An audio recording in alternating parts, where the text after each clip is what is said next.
y'all are doing well this morning. Today is Thursday, June 16th, and in our devotional, it says the holiness of God. Isaiah chapter 6, verse 3. They were calling out to each other, "Holy, holy, holy is the Lord of heaven's armies. The whole earth is filled with his glory." 1 Samuel chapter 2, verse 2. There is no one holy like the Lord. There is no one besides you. There is no rock like our God. 1 Peter chapter 1, verse 16. For the scriptures say, "You must be holy, because I am holy."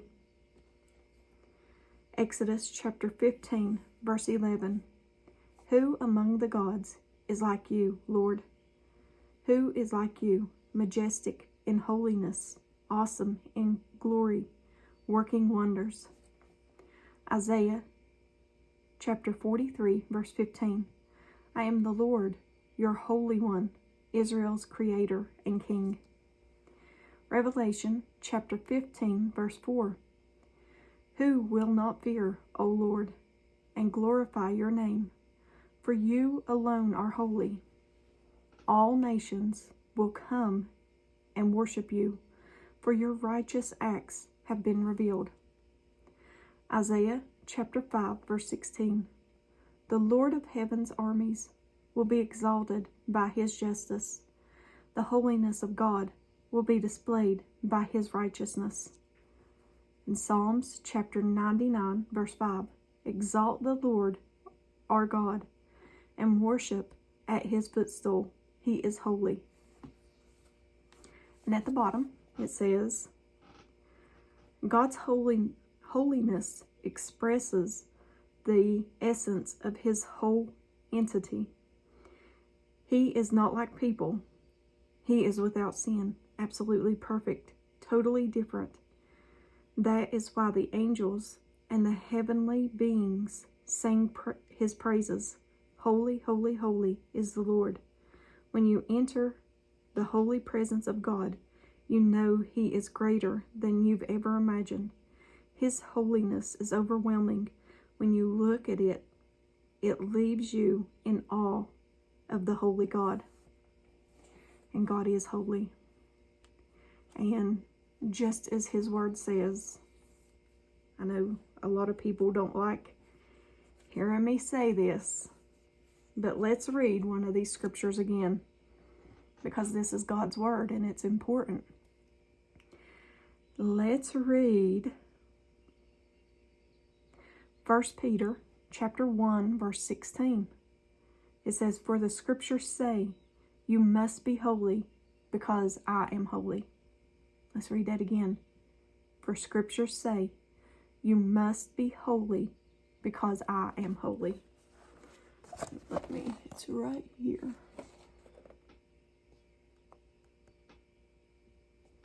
Give you a close-up of that, because it's important, guys. If it wasn't important and we don't have to look at that and we don't have to do that, it wouldn't be in God's word. So as a matter of fact, let's look that scripture up. Not in a devotional, but the actual Bible. It is 1 Peter. Let's just make sure what it says. 1 Peter chapter 1, verse 16. 1 Peter 1:16 says, because it is written, be holy, for I am holy. Let me highlight this and I'll show you my Bible.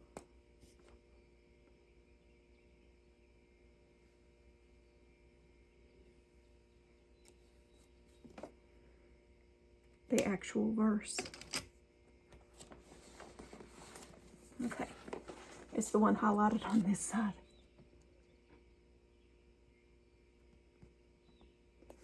It's the actual verse in the Bible, God's word. So there shouldn't be any excuse. People shouldn't say, well, that was just in a devotional. That wasn't in God's word. That's in God's word, guys. We should be holy, for he is holy. We will never be perfect, okay? I'm not saying that you have to live a perfect life. I'm saying you should want to live as close to a perfect life as possible. And the closer you get with God, the more things just drop out of your life. Sins just drop out of your life. Excuse me. The closer, or let's say it like this. The more you read God's word, the more you talk to him, the more you sing worship music to him in your private time. Excuse me. The closer you'll get with God, and the less sin will be in your life. There's no easy way to, or soft way to say it. I'm not here to tickle people's ears. I'm here. I do these videos because I wanted to know the truth. And the only way we're going to know the truth is in God's word. And that is God's word. We are to be holy, just as he is holy. So walk as closely to him as possible. Read his word so you'll know what he expects. I'm sorry, guys. But let me get me a drink.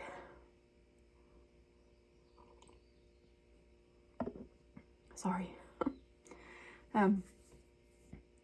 But read his word so that you will know what he expects of you. And does he expect things? Yes, he does. He does, guys. It's in his word. And I'm not going to tickle anybody's ears or anything. I'm going to tell you flat out straight what God's word says. And I'm standing by that.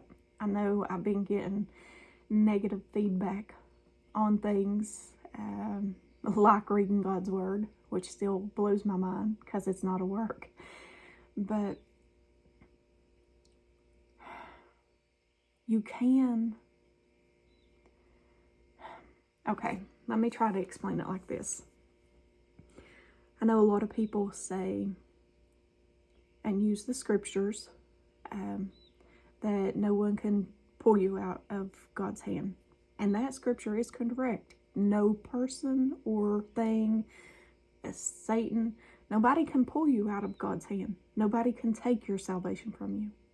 However, you can walk away. And if you're not reading God's word, if you're not searching scripture for his truth, and you're going by whatever people say, whatever the pastor of your church says, whatever this person on YouTube says, whatever, and you're not making sure he's telling you the truth by searching scripture, then you can be led. Say, this is the straight path.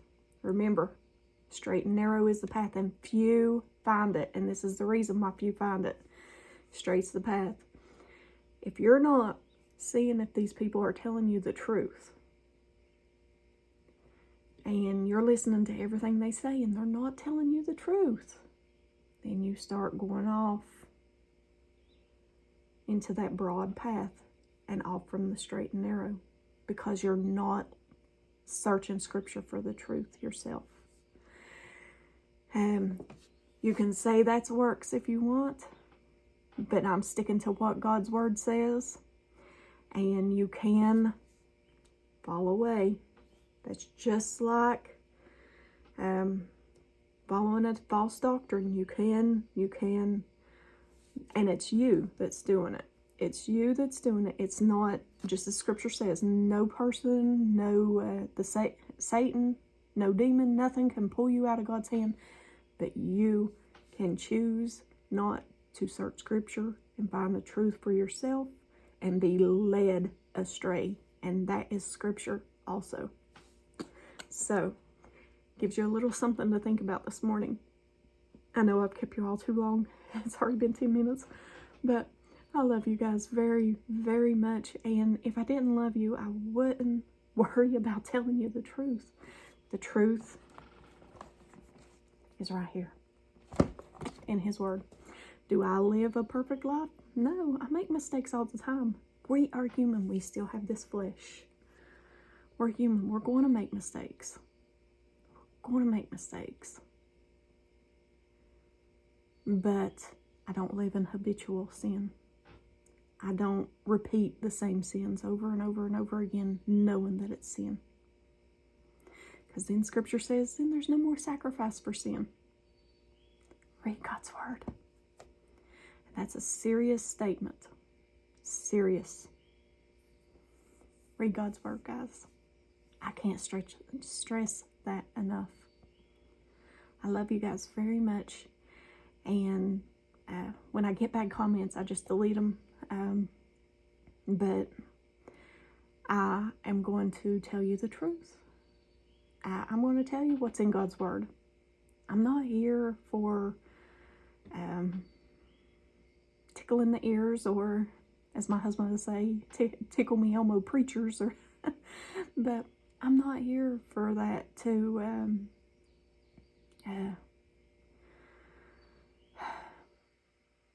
I'm not going to tell you what's not in God's Word. You know, I'm not going to say something to just make you feel good that's not even scriptural. I can't do it, guys. And if that's what you expect, then you're on the wrong channel, okay? I love you guys, each and every one of you. I love you very much. But I gotta stick to Scripture, okay? And I hope you all understand that. And don't leave me. I hope you stay. But I'm just saying, I gotta stick to Scripture. Because that's the truth. Okay? I don't care if I get down to 1 subscriber, which would probably be my mom. But I gotta stick to Scripture. I love you guys. And as always, give me a thumbs up or a thumbs down. Subscribe or leave, whatever you decide. But I gotta stick to Scripture. And if I don't see you in the next video, I hope to see you in heaven. I love you guys, and have a very blessed day.